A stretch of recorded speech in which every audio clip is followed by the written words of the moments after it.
pomenovať to a prijať opatrenia, lebo správne to nebolo. Ja to neviem inak proste zahladiť, to sa nedá. O čom rozprávate? Hej? A nikde tu nie je napísané, že tu zmizli peniaze.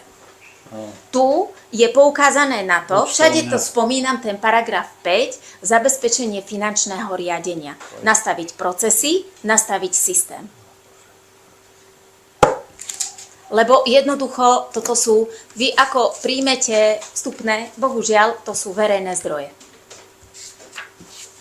To nie je nejaký... Tiež by to presne takto sa to robilo 10 ročia dozadu, že pani? No ale predstavte, že my sme to tak robili. No. My sme to tak robili. Nie.